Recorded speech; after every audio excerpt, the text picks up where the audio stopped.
안녕하세요. 인천광역시 연수구 지역 주민분들과 자원봉사자분들을 대상으로 진행하는 연수구 자원봉사센터의 비대면 온라인 환경 프로그램 그린 상륙작전 V 슬, 기, 생 슬기로운 기후생활을 시작하겠습니다. 그린 상륙작전 V를 잠시 소개해드리면 인천시 자원봉사자와 함께하는 그린 상륙작전 V는 인천의 상징적인 캐릭터인 인천 상륙작전을 결합하여 탄생한 브랜드명으로 환경 문제에 대한 심각성을 지역사회에 알리고 주민들의 참여를 통한 환경 문제 극복을 위해 시작된 자원봉사 환경 실천 브랜드입니다. 추진 전략 세 가지 분야를 말씀드리면 첫째, 가치를 함께하는 민간협력 파트너인 그린 파트너 구축.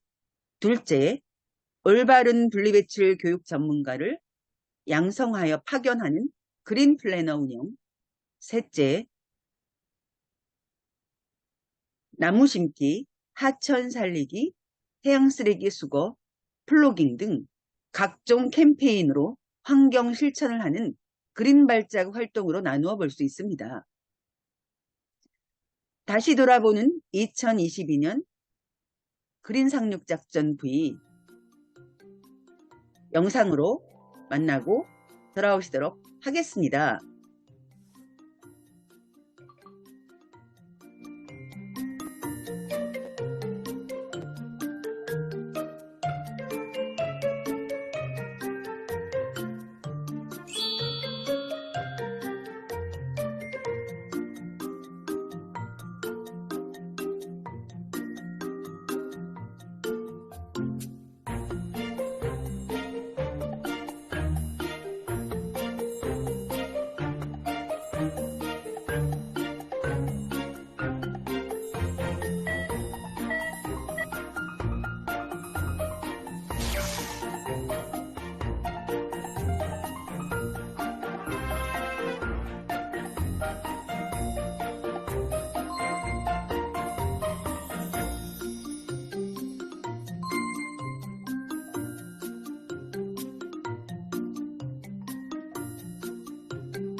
자원봉사로 만드는 그린 인천, 그린 상륙작전 V 영상 잘 보셨나요?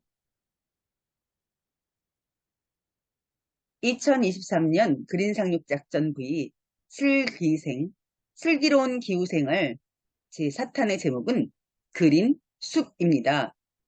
그린 숲은 나무는 숲이 되고 숲은 쥐구가 됩니다로 슬기로운 기후생활을 위한 자연의 해결사들에 관한 이야기인데요. 기후위기가 생태계에 미치는 영향, 그로 인해 자연이 보내는 기후위기 신호들과 기후위기 대응을 위해 자연으로 해결하는 방법에 관해 말씀드리겠습니다. 동화 쉘 실버스타인의 아낌없이 주는 나무 모두 알고 계실 텐데요. 동화에서 소년의 놀이터가 되어주고 돈이 필요한 소년에게 사과를 내어주고 집 배가 필요한 소년에게 가지를 그리고 몸뚱을 더 이상 줄 게 없어 나무 밑동까지 내어주는 나무처럼 슬기로운 기후생활 그린숲의 숲은 아낌없이 주는 나무가 우거진 곳입니다. 숲은 지구 전체 면적의 약 9.5%, 육지 면적의 약 30%를 차지하고 있는 식물 공동체인데요. 가장 좋은 천연의 생산 공장이며 모든 자원의 보물 창고이고 자원의 곳간이며 거대한 산소 공장이고 숲은 성능 좋은 공기 정화기로 모든 자연을 대표합니다. 아마 한 번쯤 이런 이야기 한 적 있으실 텐데요. 요즘 너무 일만 했더니 어디 좀 푸른 자연에 가서 며칠 동안 푹 쉬고 오고 싶어. 여행지 검색을 하며 해변 바로 앞, 통나무집, 호숫가 등을 찾아보거나 자연 한가운데에서 풍경 감상하기 좋은 숙소를 찾아본 적 아마도 있으실 텐데요. 우리가 자연으로 떠나고 싶은 이유, 둘로산으로 떠나며 마음의 평안함을 얻는 이유는 바로 타고난 유전적 본능 때문이라고 하는데요. 하버드대 생물학자 에드워드 윌슨은 우리 유전자 속에는 뿌리 깊은 자연 의존성이 있고 인간이 녹색을 접하면 평온해지는 이유, 심신이 피로할 때 숲을 찾는 이유는 바로 그것이 우리의 생존 본능이기 때문이다라고 이야기하고 있습니다. 생명 그리고 사랑을 합쳐 바이오 필리아라고 하는데요. 인간의 육체와 정신은 자연에 맞도록 진화해 왔고 그래서 현대인은 고층 건물과 도로에 둘러싸여 있기 때문에 스트레스를 받을 수밖에 없고 자연으로 돌아가기를 희망하고 그래서 자연과 교감이 이루어질 때 비로소 심리적인 안정감을 얻게 해주는 바이오필리아의 효과인데요. 걱정도 덜어주고 기분도 좋게 하고 수면의 질도 높여주고 에너지도 상승시켜주고 고통도 스트레스도 덜어주고 회복도 빠르게 해주는 바이오필리아입니다. 자연이 보내는 SOS, 구조 요청 신호인 기후위기 이야기를 본격적으로 해보려고 하는데요.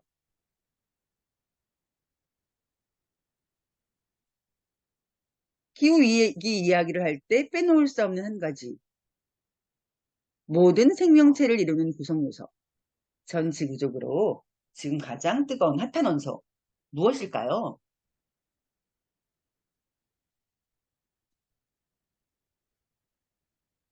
화성 온TV에 카페 사장 최준의 탄소 이야기를 검색하셔서 영상으로 보시고 다시 돌아오시겠습니다.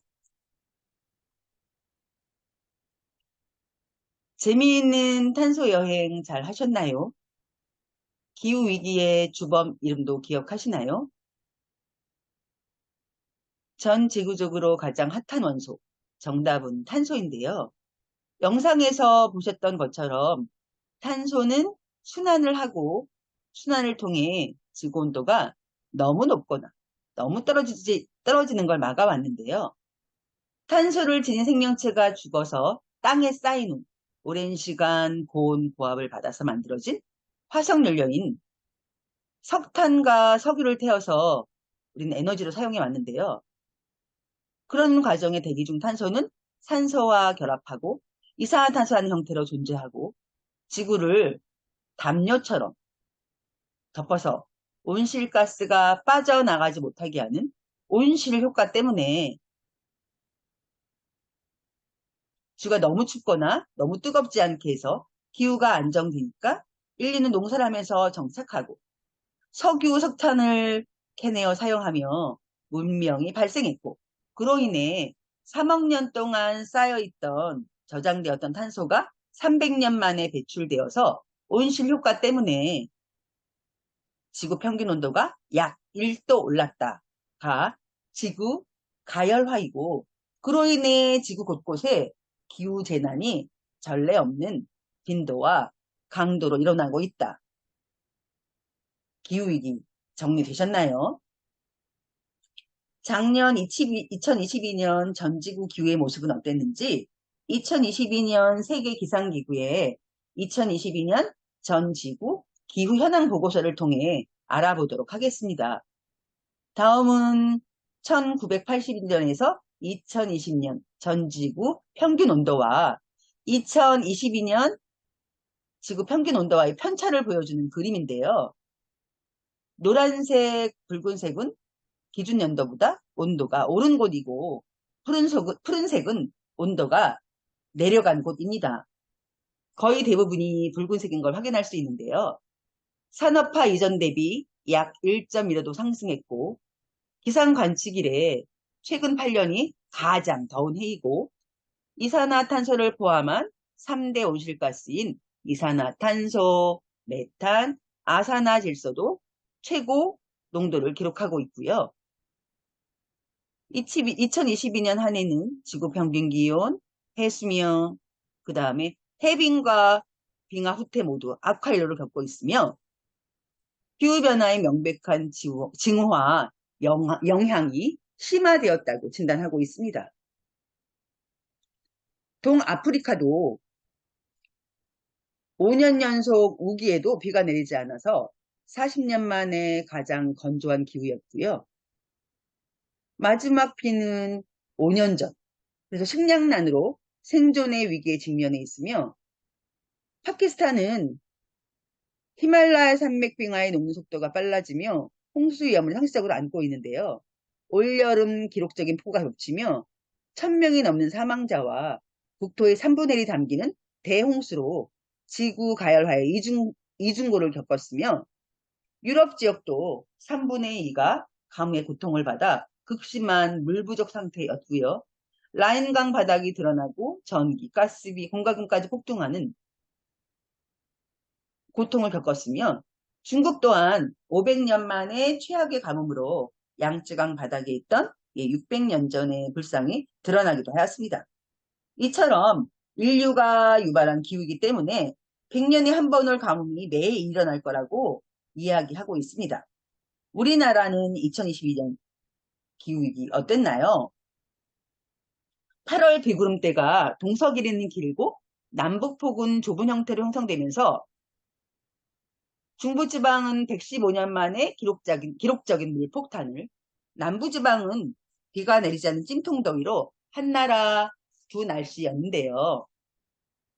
남부지역은 무려 277.3일 비가 내리지 않는 1974년 이후 가장 긴 기상가뭄으로 1년에 3분의 2가 말라 있었는데요. 이처럼 기후위기로 인한 기후재난은 이제 이변이랄 것도 없는 보통의 날씨로 새로운 정상 상태가 되었다고 이야기하고 있습니다. 자, 이제 자연이 보내는 기후위기 신호, 우리나라 기후재앙의 증거들을 하나씩 알아볼 텐데요. 첫 번째는 1년 내내 먹을 수 있는 과일이기도 하지만 가을에 제일 맛있게 먹을 수 있는 가을 제철 과일. 다음은 무엇일까요? 우리나라 기후재앙의 증거 첫 번째는 빨가면 사과는 맛있으면 빨간 사과가 사라지고 하얀 사과가 오다인데요. 지구 가열화 때문에 잦은 열대야로 낮과 밤에 기온차가 작아질수록 사과는 착색이 잘 되지 않게 되는데요. 밤의 날씨가 너무 더우면 낮의 광합성으로 축적한 에너지를 나무의 호흡에 쓰느라고 결국 사과 착색이 나빠지는 결과로 이어지게 되고 하얀 사과는 빨간 사과와 비교하면 광합성 물질이 사과에 수적되지 못하니 당도도 떨어지고 그리고 영양분도 빨간 사과보다 떨어질 수밖에 없다고 이야기하는데요. 사과하면 대구 사과에서 강원도에서는 정선, 평창, 인제, 양구까지 경기도 쪽으로는 파주, 포천으로 북으로 예, 국민과일 사과의 재배 적지도 부상하고 있는데요. IPCC 보고서에 따르면 현재는 국민과일인 사과는 2100년쯤 되면 백두리간 일부 지역에서만 자라는 작물이 될 거라고 이야기하고 있고요. 그 자리는 키위나 멜론, 바나나 등 열대 작물들이 차지할 가능성이 있다고 이야기하고 있습니다. 자연이 보내는 기후위기 신호 두 번째는 나무 심는 날 식목일 이야기인데요. 신라 문무왕이 당나라 세력을 완전히 몰아내고 삼국통일을 이룬 날을 기념해서 나무를 심은 것에서 유래하여 음력 2월 25일, 양력 4월 5일을 절기상으로인 청명, 전후한 나무 심기 좋은 날로 1949년 식목일로 지정되었는데요. 다음 지역별로 각각 다른 날짜는 무엇일까요? 식목일과 무슨 관련이 있을까요? 정답은 땅속 온도 6.5도에 가장 근접한 날로 다시 쓰는 식목일 지도입니다. 당시 4월 5일을 식목일로 정한 이유는 묘목을 심었을 때 가장 잘 자라는 조건을 만족했기 때문인데요. 보통 큰 비가 없는 맑은 날씨가 이어지고 뿌리 정착과 생장에 좋은 평균 온도 6.5도씨를 만족하는 시기였는데요. 실제 1940년도 식목일로 지적되었던 그때와 비교하면 서울은 평균 2.4도, 대구는 3.1도, 강릉 무려 3.7도씨나 올라서 따라서 묘목이 잘 자라는 온도 6.5도를 맞추려면 남부지방은 2월 하순에서 3월 중순, 중부지방은 3월 중순에서 3월 하순 사이에 나무를 심어야 하는 겁니다. 식목일은 결국 기념일 뿐이며 나무를 심는 시기는 지역별로 다르니 식목일을 앞당기는 건 적절치 않다는 입장도 있지만 아무튼 기후위기로 빨라진 온난화 식목일 이야기였습니다. 다음 자연이 보내는 기후위기 신호는 기후위기의 최전선, 어떤 곳에서 벌어진 이야기인데요. 다음 214일, 39일은 무슨 날일까요?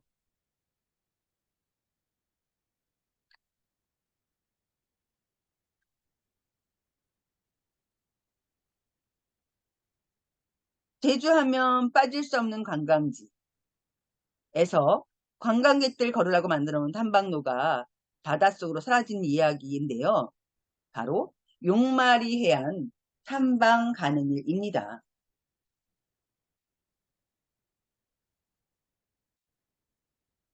길이 물에 잠기지 않는 날 수는 1월 달에서 12월까지 334일 기준 39일밖에 되지 않는데요. 제주 해수면은 지난 55년 사이 무려 23.4cm가 해수면이 올랐고요. 그래서 유명한 관광지 용머리 해안, 알작지 등 해안 관광지는 사라질 위험에 처해 있으며 해수가 유입되어서 몸살을 앓고 있는 염소수 때문에 식수까지 위협받고 있다고 이야기하고 있습니다. 물에 잠겨 가고 있는 제주, 이제 태평양 열대선만의 일은 아닌데요. 석유, 석탄 등 화석연료 이용을 지금 같은 수준으로 유지하고 도시 중심의 무분별한 개발을 확대하는 게 전제된 고탄소 시나리오에서는 우리나라 해수면 높이는 2050년 최대 25cm, 2100년이 되면 최대 82cm는 상승할 거라고 이야기하고 있습니다. 이제 해수면 상승은 바닷속으로 잠기는 섬나라만의 이야기가 아니라 우리 앞에 현실인 셈입니다. 다음 우리나라 기후재앙의 증거는 크리스마스 나무 이야기인데요. 다음 QR로 들어가셔서 기후폭탄 맞은 한라산 크리스마스 나무 360도 영상으로 만나고 돌아오시겠습니다. 잘 보셨나요? 구상나무는 소나무과에 속한 우리나라 고유종으로 크리스마스 트리로 쓰이는 나무이기도 한데요. 실제 구상나무는 해발 1400m부터 분포하게 되는데 기후변화 때문에 뿌리부터 가지끝까지 지금 하얗게 말라가고 있는 실정입니다. 제주도 기온이 1도씩 올라갈 때마다 제주도 구상나무 서식지는 위로 150cm씩 이동하고 있는데요. 결국 비교적 저지대인 해발 1300m 지역에 있던 구상나무는 다른 수종의 자리를 빼앗기고 최근에는 1700에서 1800m 저지대에 있던 나무들도 죽어가고 있는 중인데 실제 살아서 100년, 죽어 100년이라고 불리는 구상나무는 100년의 구상나무는 죽어서도 고산지대의 고사목이 돼 100년을 버틴다는 이야기인데요. 이처럼 한반도 침엽수의 집단 고사는 지리산, 반야봉, 중봉, 천왕봉과 한라산 일대에서 나타나고 있는데 실제 가장 심각한 건 구상나무와 가무비나무입니다. 이처럼 기후 위기에 따른 생태계 변화는 동물보다 식물, 그리고 식물 중에서 침엽수가 가장 민감한데요. 지리산, 한라산, 구상나무의 최대 90%가 집단 고사 상태이고 실제 병해충이 아닌 기후, 스트레스 때문이라고 이야기하고 있습니다. 기후변화 때문에 겨울철 적설량이 줄어들게 되고 그로 인해 수분이 부족해지고 잦아진 강풍과 그 다음에 여름철 이상 기온도 이를 부추겨서 이처럼 종의 서식지 자체가 바뀌어서 멸종으로 들어가는 첫 번째 생물이 되고 있는 셈인데요. 지금 보고 있는 이 모습 자체가 바로 기후위기라고 볼 수 있습니다. 다음은 꿀벌 실종 사건인데요. 2021년 겨울에는 78억 마리, 지난해 9월 11월에는 100억 마리, 올 초에는 또 140억 마리가 실종되었는데요. 꿀벌과 밀원식물 사이에 시간적 불일치로 겨울잠에서 깨어나 본격적으로 먹이 활동을 시작하려다 보니 꽃이 이미 져버리는 시기인데요. 지난 1950년에서 2010년과 비교하면 우리나라 봄꽃 개화일은 3일에서 9일까지 빨라졌고 그리고 꿀벌이 꽃이 지는 걸 알아채고 겨울잠에서 깨어날 리가 없으니 살아남는 데 필요한 꽃가루와 꿀을 채집할 시간이 줄어들게 되어서 실제 우리 먹이살실 말단에 위치한 꿀벌은 기후변화의 가장 큰 피해자인 셈인데요. 생물 다양성 과학기구에서 이야기하고 있는 보고서에 따르면 꿀벌이 사라지면 인간이 먹는 곡류 전반에 위기가 닥쳐올 것이라고 우려하고 있고요. 실제 과거 50년 동안 벌 개체 수는 37%가 감소했고 2.8% 종은 멸종 위기이며 1.2% 종은 이미 멸종 위협에 놓여 있다고 보고 있습니다. 실제 꿀벌은 양봉산업뿐 아니라 식물 생태계를 지탱하고 더 나아가 먹이사슬을 유지하는 뼈대인데요. 꿀벌이 사라지면 4년 안에 인류도 멸종할 거야 하는 예언을 남겼다는 아인슈타인. 한간에 떠도는 검증되지는 않은 이야기이긴 하지만 자연계에 있는 90%의 식물이 화분 매개에 의존해 번식을 하고 초식동물들은 그 식물을 먹고 살아가니 인간들도 꿀벌이 화분 매개한 식물들을 먹고 살아가고 있고 그래서 꿀벌이 보내는 경고를 무시할 수 없는 이유입니다.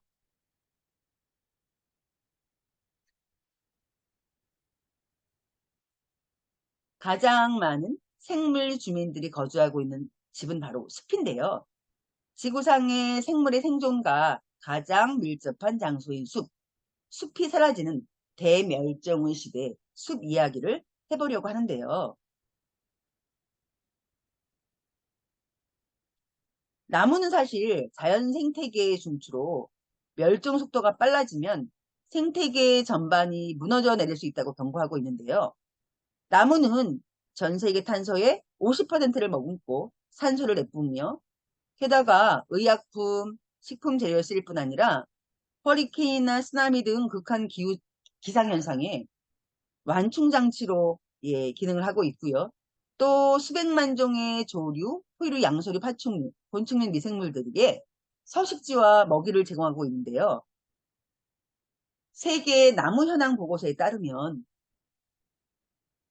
전 세계 나무종의 3분의 1이 이미 멸종위기에 처한 것으로 나타났는데요. 최소 142종, 0.2% 이미 멸종되었으며 전 세계 나무의 29.9%에 해당되는 17,510종의 입종은 멸종위기에 처해 있다고 이야기하고 있습니다. 이는 멸종위기에 처한 포유류, 조류, 양서류, 파충류를 모두 합한 수의 2배에 달하고 있는데요.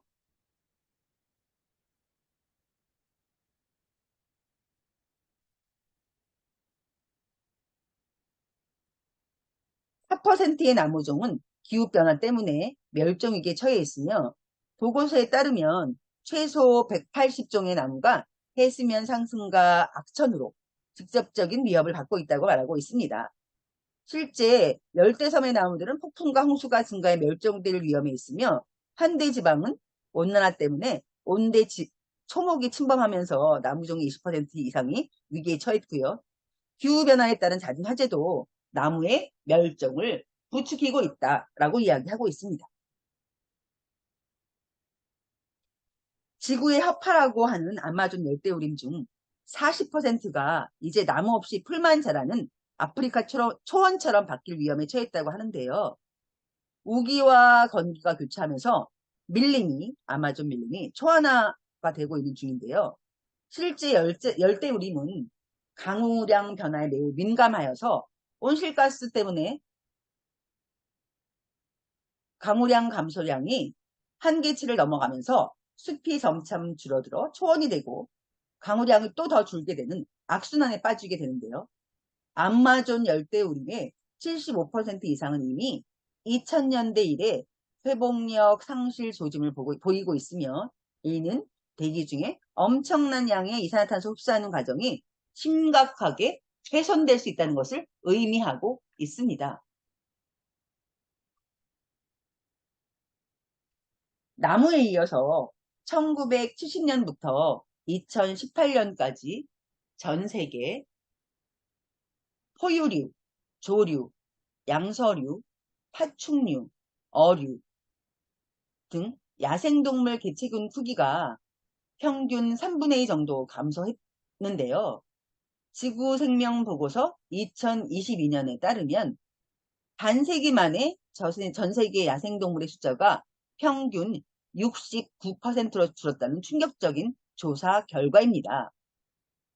특히 세계에서 가장 다양한 생물 다양성을 유지하고 있는 열대 지역에서 야생동물 개체수 감소가 가장 두드러졌는데요. 라틴 아메리카와 카리브해에서는 무려 94%에 달합니다. 어류부터 꿀벌에 이르기까지 야생동물의 감소는 인류의 식량 안보와 생태계에도 직접적인 영향을 미치게 되는데요. 첨단 장비부터 작은 나사못까지. 수많은 부품들로 조립된 비행기처럼 지구는 수많은 생물들이 유기적으로 얽혀 작동하는 거대한 생태계로 지구에서 생물 한 종을 잃는 건 비행기 날개에서 나사못 하나가 빠져버린 것과 같다고 경고하고 있는데요. 실제로 생물 다양성을 위협하는 가장 큰 요인은 지구적 차원의 기후변화 현상으로 지구에서 일어나고 있는 지구 가열화는 지구상의 거의 모든 생물종이 적응할 수 있는 한계를 넘어 급속도로 진행하고 있는 중입니다. 문제는 이미 지구적 생물 다양성이 매우 취약한 상태라는 점인데요. 생물 다양성이 취약해져 있던 지구 생태계는 기후변화로 인해 발생한 재난에 더욱 타격이 클 수밖에 없는데요. 실제 2050년까지 적절한 대응 없이 만약 현 상황을 유지한다면 생물 다양성의 10%가 추가로 감소할 것이라고 전망하고 있습니다.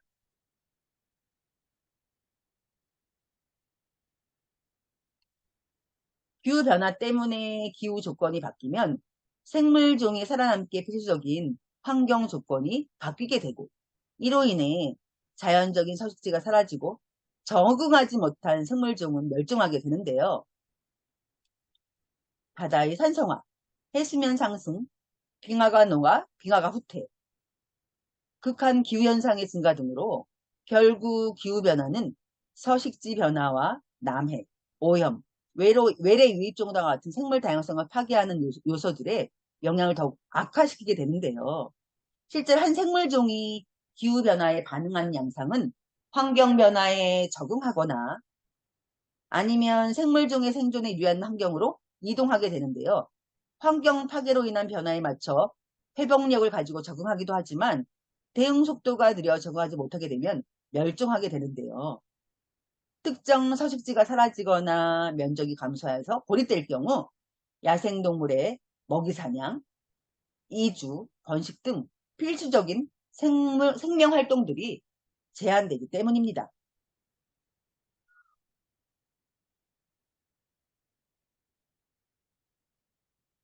제6차 종합보고서에 따르면 지구온난화의 원인은 의심할 여지 없이 인간 활동이고요. 그리고 2011년에서 2020년 사이 산업화 이전 대비 1.1도 상승하였고 이산화탄소의 대기 중 농도는 지난 200만 년 내 최고 수준이며 2019년 세계 온실가스 배출량은 59기가톤으로 실제 지구온난화를 1.5 이하로 제한하려면 세계는 2050년까지 땡땡땡땡 해야 하는데요. 네, 맞습니다. 탄소 중립인데요. 탄소 중립은 이산화탄소가 더 이상 증가되지 않도록 순 배출량이 0이 되도록 하는 걸 말하는데요. 넷 제로라고도 하며 인간 활동에 의한 이산화탄소 배출량이 전 지구적 흡수량하고 균형을 이루면 탄소 중립이 달성이 가능해지는 겁니다. 이를 위해서는 우리가 배출하는 온실가스는 최대한 줄이고 남은 온실가스는 흡수량을 증가시키거나 기술을 활용해서 제거하여서 실질적인 배출량이 0이 되도록 하는 걸 말하는데요.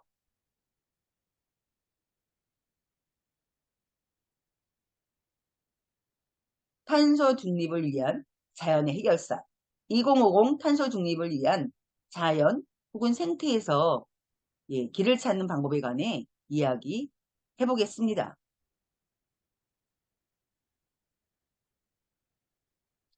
탄소 중립을 달성하려면 전례 없는 속도로 탄소를 줄여야만 하는데요. 자연 그 본래의 가능성을 재평가하여서 기후위기를 막는, 기후위기를 대응하고 적응하는 솔루션을 자연에서 찾는 자연 기반 해법이 중요한 대안이 되고 있습니다. 자연의 본래 기능을 살려서 탄소 중립을 이루고 지속 가능한 지구를 만들자는 것으로 더 이상 자연을 보호 대상으로만 보지 않고 자연과 생태계가 주는 다양한 서비스로 문제 해결에 도움이 되는 측면에 주목하는 것이 자연 기반 해법인데요. 잘 보존된 자연은 보호지역으로 정하거나 아니면 농지로 전환되는 것을 방지하는 행위, 훼손된 숲이나 습지, 하천, 연안 생태계들을 복원하는 활동, 도심이나 하천변에 녹색 통로를 만들고 도시공원을 만들고 육상공원 등을 조성하는 것 등이 모두 자연 기반 해법에 해당됩니다. 탄소 흡수원을 늘리기 위해서 공기 중에 있는 탄소를 직접 포집해 저장하는 방법은 값도 비싸고 사실 실용성이 떨어지는 반면에 생태계에서 대기 중 탄소를 줄이는 자연 기반 해법은 매우 실용적이기 때문에 지금 당장이라도 사용할 수 있는 건데요. 실제 파리 기후협정에 따라 국가 온실가스 감축 목표를 제출한 168개국 중 우리나라를 포함한 131개국이 자연 기반 해법을 기후위기 대응을 위한 수단으로 삼고 있습니다.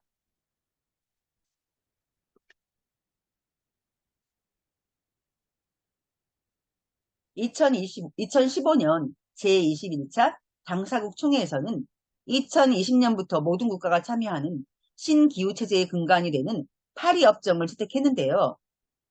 교토 의정서 체제에서는 온실가스를 줄이는 감축에 주로 초점을 두었는데, 파리 협상은 온실가스 감축뿐만 아니라 적응, 재원, 기술 이전, 역량 배양, 투명성 등 6개 분야를 포함하고 있으며, 실제로 적응 분야의 자연개발 입법에 적응 분야의 자연기반 해법의 중요성을 더욱 많이 다루고 있습니다.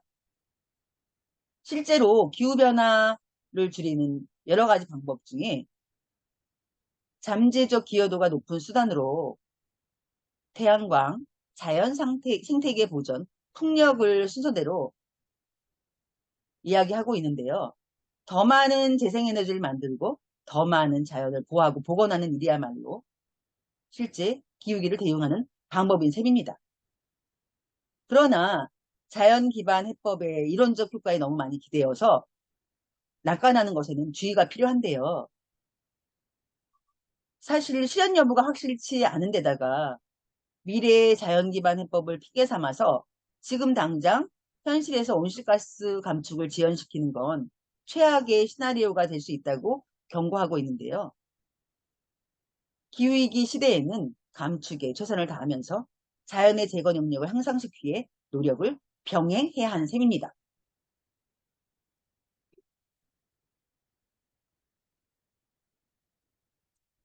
인류의 삶이 탄소 중립의 시내로 전환하기 위해서는 자, 염치 없지만 그 아낌없이 쓰는 나무이 한 번 더 기다릴 수밖에 없어 보이는데요.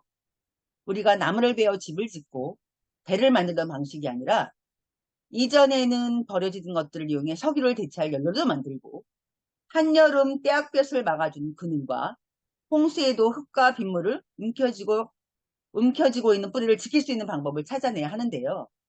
사실 나무를 많이 심는다고 기후위기를 벗어날 순 없어서 과학적인 충분한 고려 없이 무조건 나무를 많이 심기보다는 기존 숲을 건강하게 유지하는 데 대해 훨씬 더 많이 집중해야 하며 기후변화에 따라 식생도 바뀌고 있으니 이런 변화를 예측하고 숲을 관리하는 것이 앞으로 더 많이 필요합니다. 실제 콘크리트로 둘러싸인 도시는 숨막히는 공간이고 늘어선 빌딩들은 바람길을 막고 있는데요. 그런 우리나라의 살림의 공익적 가치는 무려 221조 원에 달하고 있다고 합니다. 국민 1인당 연간 428만 원의 우리 혜택을 받는 셈인데요. 이건 실제 우리나라 국내 총생산의 11.7%에 해당됩니다.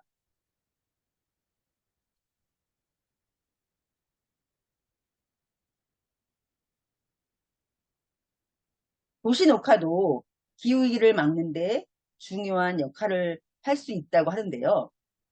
도시 산림, 공원과 옥상, 녹지 등 이런 것들은 실내 연로출 위험을 훨씬 더 많이 줄이고 에너지 비용을 낮추는 데도 기여할 수 있고요.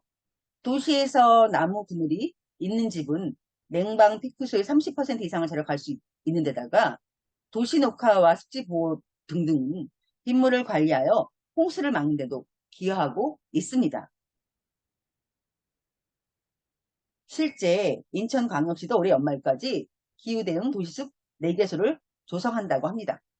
모두 아시는 것처럼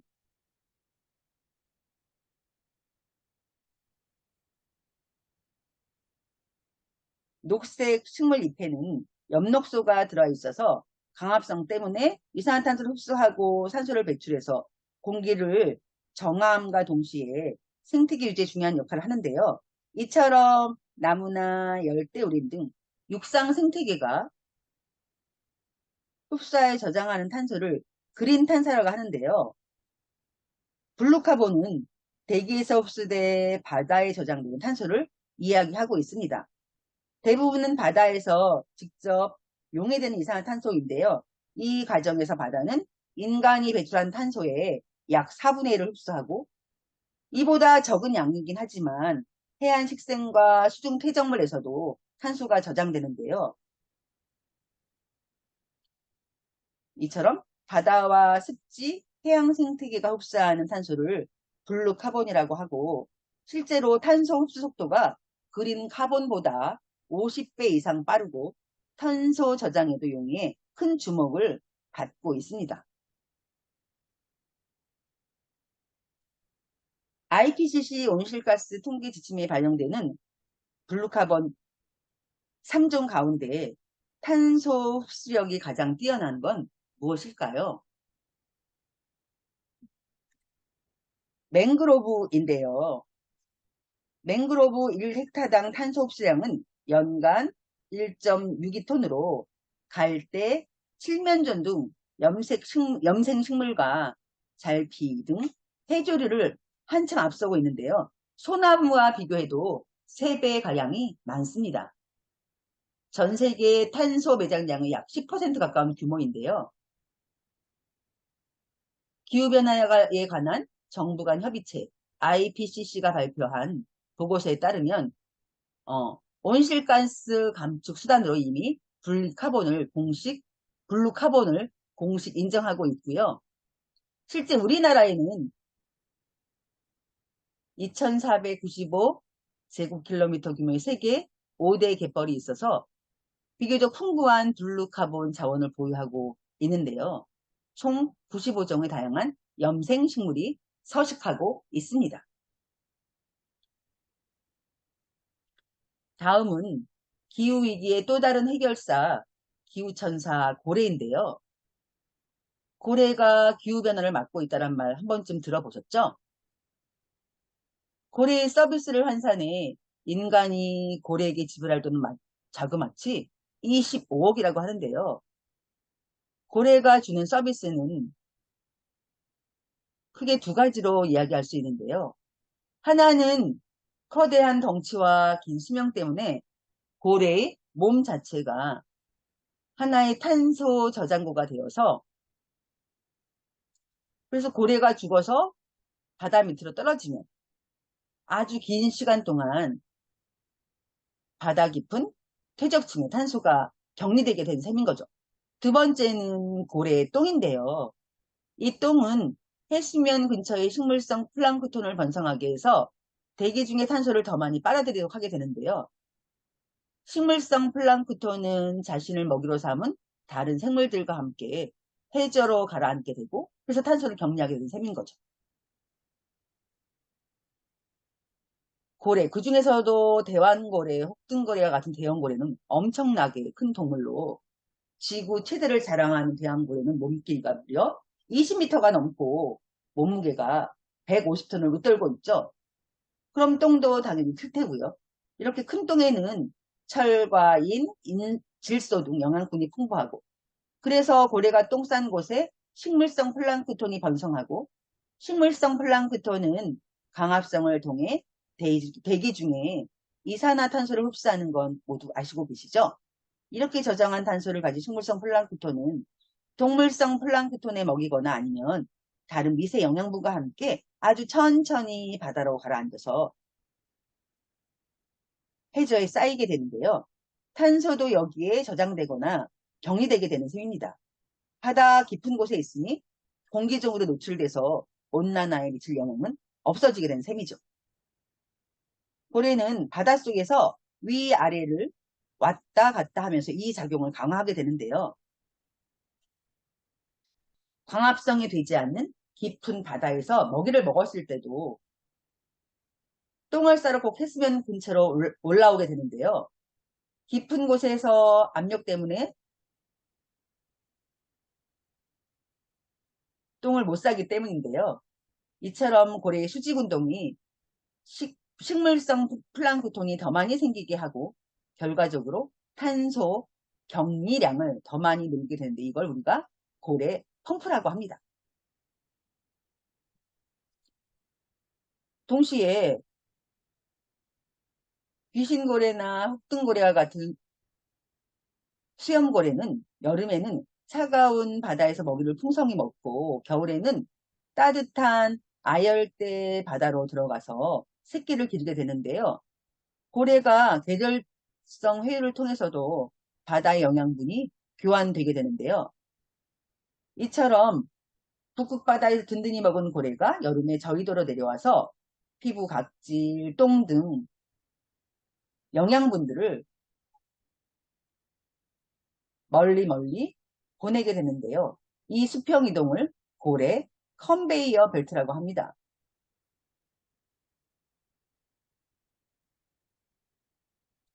이처럼 고래를 강력하게 보전한 정책을 통해 대형 고래의 탄소 제거 능력을 높여야 된다고 말하고 있는데요.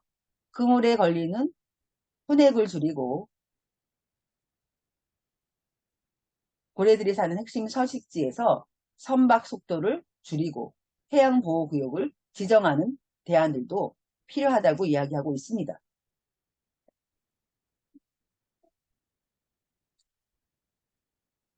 나무는 시가 되고 이야기가 되고 탄소 중립이 되는 슬기로운 기후수편 잘 들으셨나요? 1365 봉사활동 인증 방법을 안내해 드리도록 하겠습니다. 1365에서 봉사활동 신청은 필수인데요.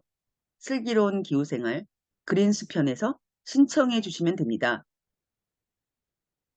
그리고 본인의 페이스북, 인스타그램, 블로그, 카카오 스토리 등에 인증사진 한 장을 업로드한 후 캡처하셔서 구글 폼을 접속한 후 본인의 이름, 생년월일, 연락처 등을 작성하여 캡처한 사진을 업로드해 주시면 되는데요.